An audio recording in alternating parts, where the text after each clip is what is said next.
Sekai voice. Sekai voice. like very funny and crazy people in a good way. Doing the same as everyone else does, I think, is something that's probably needs to change at some point in Japanese culture. But at the same time, that's also what makes Japan Japan. Yeah, the salary is not perfect, but it's like Tokyo for me is kind of like a theme park. But I think a lot of them make sense. My name is Tariq. I'm 24 years old. I'm from Bangladesh. I am a full-time worker in Tokyo. So I work in a manufacturing company. So I'm affiliated to the foreign division right now.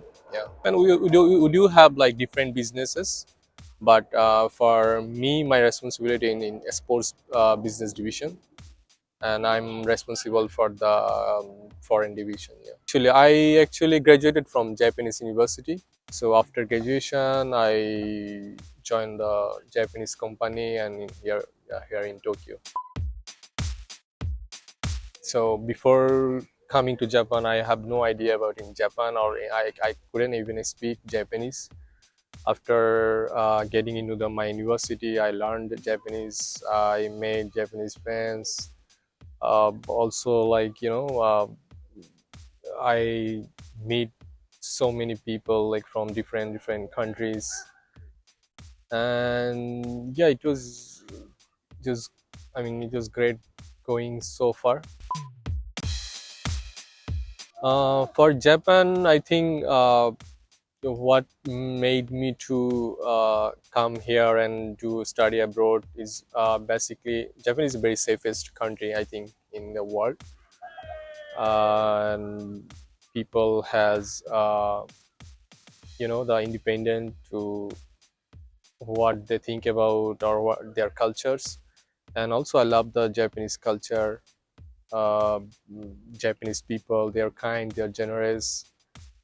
Yeah, so maybe this is kind of reason that made me to come here in Japan. I don't think I have like any worst experience so far that actually when I came to Japan, I mean like some maybe first few months, I couldn't speak Japanese. That was maybe like getting part-time jobs or like go into the shops or I couldn't speak Japanese. That was maybe hard time for me. Okay, it's a good question actually.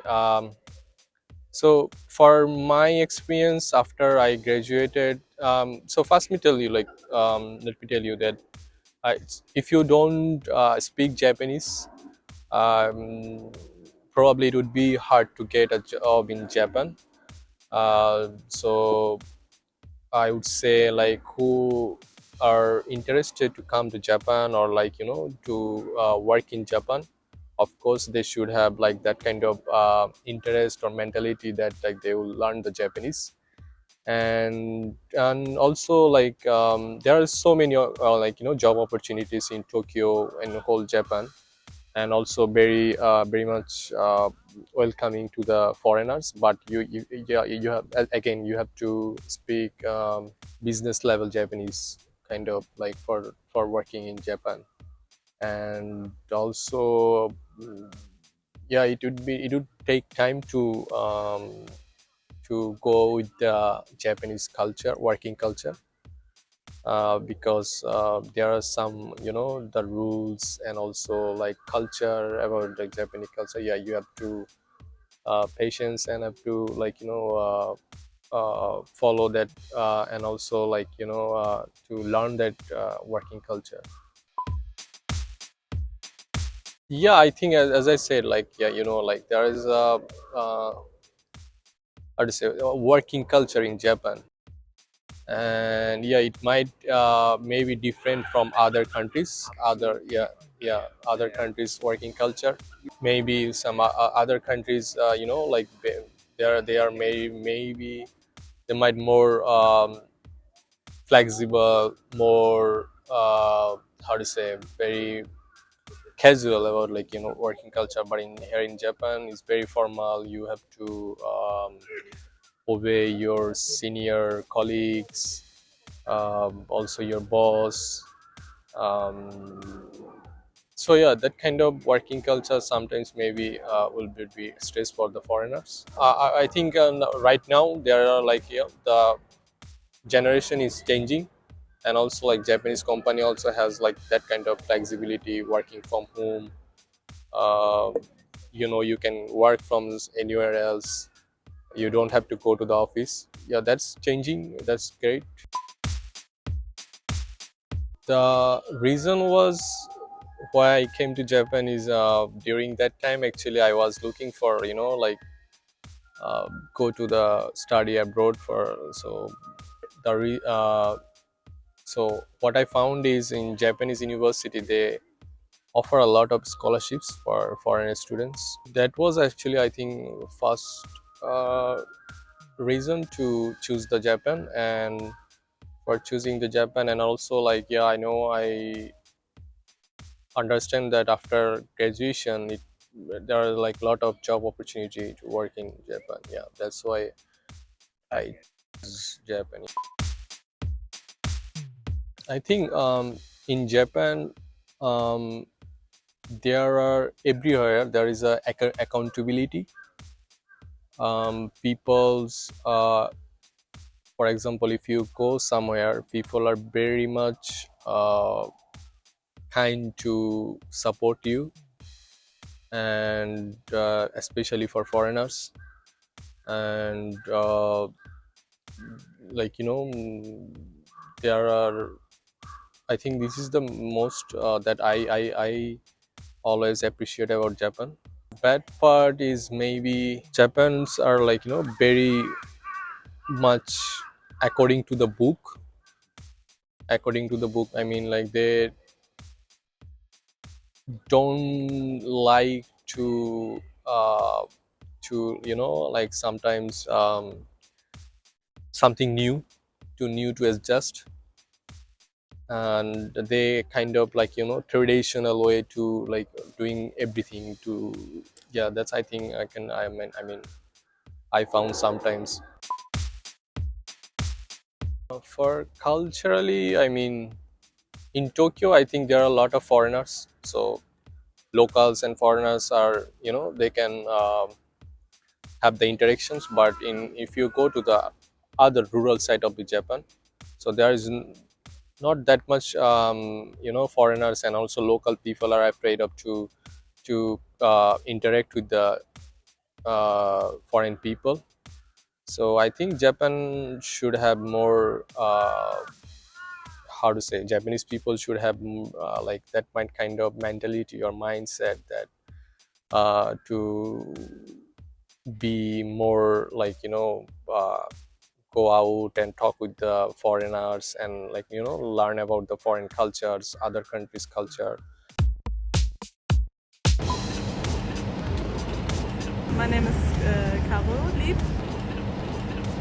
I'm 22.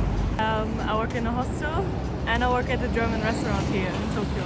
I'm also staying here until May or April.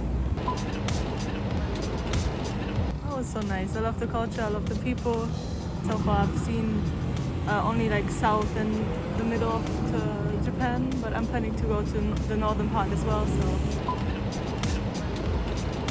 I thought Japanese people are very conservative, but I think some of them are actually kind of not, very funny and crazy people in a good way. And but I think there are still some negative parts about working culture. Because on Craigslist, for example, I saw some post where it said which was against the one company, and it said if you want to work for peanuts like a monkey, please apply here. So it was kind of ironic against some company. That kind of describes how people sometimes feel working for big companies. I think you don't, when you talk, you don't say something very directly. you just kind of get your way through what you want to say. You don't say what you want directly, so it's sometimes kind of hard for me to be like very formal in a way and don't make someone feel bad, because Germans are very direct. Japanese people don't say what they want or what they think directly. Always have to play some role or get what they want without saying it, actually. Yeah.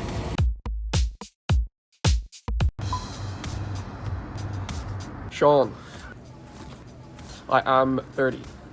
I work as a journalist. Yeah, I had been here traveling before, and so I wanted to spend a bit more time here, so I decided, to move here, and I just really like it here in Japan. Yeah, it's definitely different. Living in Japan is definitely different than being here as a tourist. I think when you live here, you see all the sides of it. And I think, but I still do like Japan, as a place to live, even though it's different from when you just are a tourist and you can spend all day visiting places. When you live here, you see different side, but you've also got more time to explore. So, I still like Japan. The nature of Japan, being able to, I like that Japan has so many different things. You've got mountains and beach and sun and everything. I like that you've got so many different things. So I've had to say the experiences you're getting to get out of the city and seeing the nature. I guess worst experience is probably commuting on very busy trains all the time. That's, I think, probably one of the worst sides of Japan. Well, yes, and this is it. I think the fact that the train is on time is good, and I think that shows that there's not so many bad sides to Japan. If that's the worst of it, I think is when I think the working culture is one thing that's difficult in Japan. The fact you have to work so long hours, I think that's the worst thing. But yeah, the trains are always on time. It's just, when you're trying to pack onto the train, that's it. But like I said, if that's the worst experience, I think the thing about Japan is that it's very, rigid. It's very stuck in its ways. People maybe don't change so much. And I think if you look at Japanese working culture, that's definitely one thing. The idea of just because you work long hours, you can't leave before your boss. It doesn't matter about how much work you're getting done. It's just a matter of, showing how long you're in the office for. And that sort of thing doesn't make sense. It means that people don't have time to live their lives, to do other things. I think that sort of work-life balance is something that it's a mindset. It's not only a thing about working hard and being productive, it's about being seen to just work a long time. And like you say, I guess, about waiting for the traffic lights, at least that's a safe thing, I guess. But I think it shows kind of a mindset of an idea of, without thinking, you just do what everyone else does, I think. And I think that's one thing that you notice when you live here rather than just here as a tourist, is that that sort of sense of just kind of doing the same as everyone else does, I think is something that's probably needs to change at some point in Japanese culture. But at the same time, that's also what makes Japan Japan. So if you change the Japanese culture, then you also change the nature of the country, I think, as a whole. What should Japan do? That's a difficult question. I don't think there is an answer. I think that Japan will have to change the same way that the rest of the world will have to change. Like, if you talk about declining population, Japan is facing this, but there are other countries that are facing it too. Korea, China is, Germany is facing as well, the UK. Like, these sort of problems, I think everyone in the world is going to face at some point. So what can Japan do? I think finding some sort of a middle way. You have to, in some way you have to solve that problem, but if you completely change the Japanese culture, if you change everything to solve it, well, then it's not Japan anymore. It's just another country. But at the same time, if you just keep doing what you're doing, Japan won't exist anyway, because the population will just keep going down. So I don't know. I think that maybe one of the ways you can help solve it is by changing that culture, like I said. I think working culture is one thing that comes back to it a lot. If people are working, 20 hours overtime a week, they don't have time to meet people, to start a family, to do these sorts of things. So I think that's definitely one thing that, that you could change, and that if you adopted that side of Western culture, the idea of, you know, kind of a work-life balance, I think that could definitely change, you know, that could definitely change things while still preserving that Japanese way of life. But, you know, like I said, it's a difficult question. I don't have an answer. I don't think anyone has an answer. You know, but something has to change, because otherwise, if it keeps going the way it's going, if Japan keeps losing 1 million of its population each year, the country's going to find it very difficult. People take their jobs very seriously. Like, people want to do well and people want to do their best.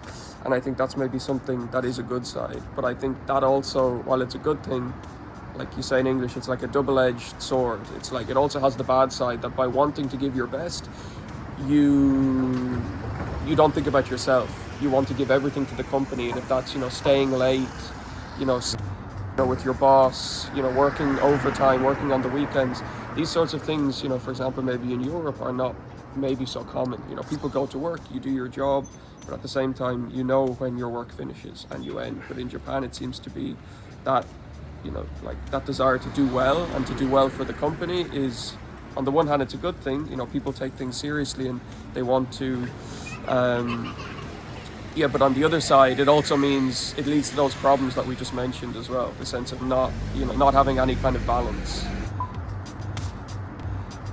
Yes, I think it'll have to happen. I think like for Japanese people to work with foreigners, I think it is inevitable that it will happen that more foreign people will have to come to Japan to work, just purely because unless Japan's population grows, it's not going to be able to sustain itself. I think that sort of AI, like what did I call it, like a parallel translation, that it can translate as people are speaking, I think that's so far away. Like, if you think this sort of AI in ChatGPT, like, it's only really come out in the last few years. Like, to get to a point where you can just put something in your ear and someone can speak to you and you're like just hearing straight away like exactly correctly what they're saying, I don't think that's going to happen. I think what needs to happen, like, for foreigners that are coming here, you really do need to learn Japanese, and it is very difficult to learn Japanese. And I think for foreign and Japanese people to work together, maybe if Japanese people's English improved a little bit, and if foreigners' Japanese improved a little bit, if you could get to a point where people can even speak like a mixture of Japanese and English, they can work together very easily.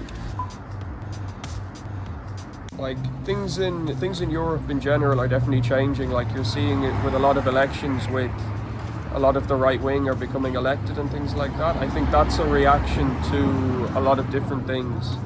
You know, people are struggling, they don't have so much money.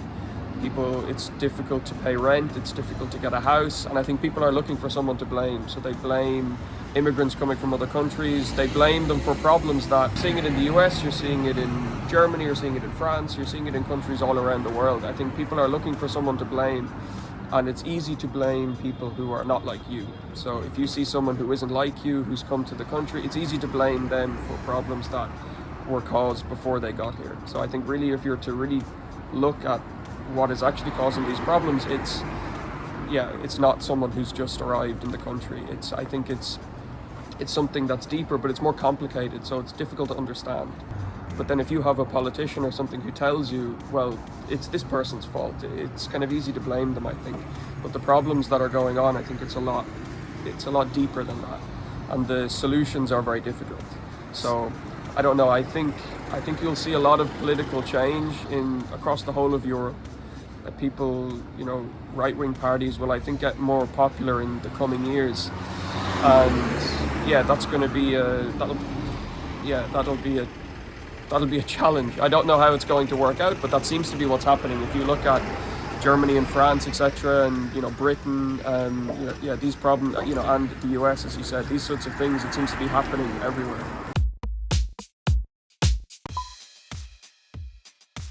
My name's Aiden. I'm 24 next in like 4 days, so 23 right now. So I'm a conversational English teacher. Actually, I don't really have many qualifications, but it's because it's a conversational English school. The main focus is being able to talk. So like, the students just want to practice their conversation. So being able to keep a conversation going, that's like the most important thing. So during my interview, like it was just very like casual conversation, and he said like you can converse well, so I think like you can have a job. So there's a lot of job websites. I think for me it was Craigslist. So it's a good place to look if you're a tourist or foreigner who wants work in Japan. I think it's a good place to look. Yeah, the salary's not perfect, but it's like Tokyo for me is kind of like a theme park. Like I love it here. There's so much to do, so many people. So even I'd rather like work here and live here on low salary than live in my hometown, which is very like rural countryside town, and like kind of not have so much to do. Probably the most enjoyable job I've had, but the worst paying job I've had. Well, of course, like English is like undeniably the most useful language in the world. Like right now I'm in Japan having a conversation in English. Every country you go, like the train stations, airports, they all have the native language and English. Lots of menus in restaurants have the English. So it doesn't make sense for me not to teach English if it's like a high demand job. Like lots of people, there's lots of demand for teaching English. So I can speak English, of course. Sakai. Voice. I'm Saxon. I'm 26. I was a research assistant at a neuroscience lab. My name is Katana. I'm 26. Before coming to Japan, I was a data analyst. I worked for government. Oh, it's been so good. The people here are the friendliest I've met in any country. Everyone's very, very nice. Very nice. It's been yes. good seeing all different parts of Japan. So we've been in cities, we've been out more rural. Mm-hmm. We've felt it being very hot and also cooler now. So it's been really good. Like we play back home, we play a few different sports, and you don't need a very high level of English, I think, to play a sport. So I would say, yeah, I think join some sort of community or join a sport. So like maybe you'll go, rock climbing is quite big in Brisbane. So like indoor bouldering, and I hear that is also quite big in Japan as well. You can always like, there's always someone you could probably talk to, and you could like meet someone there, because just the nature of rock climbing is like if you need help, you can ask. You can like help as in like, I'm struggling with this climb, can you help? Yeah. And that doesn't need a lot of language skills in order to just ask like, can you show me what to do? And then that can get. I think there are a lot of, I guess, like rules. As someone visiting Japan and sort of living in there are a lot of rules that you have to pick up on. But I think a lot of them make sense. I especially like the one where, for example, you'd be sort of quiet on public transport. I'm someone who gets a bit annoyed by people. Like I guess talking or like watching videos on their phone on the transport. So I guess a lot of Japanese culture seems to be being very considerate of others, and I like that part of it a lot. In general, I don't think, I haven't found that, except for the examples we gave at the temple, I haven't found it that negative. Yeah, no, it's been good. But I guess the standard of work is quite high, and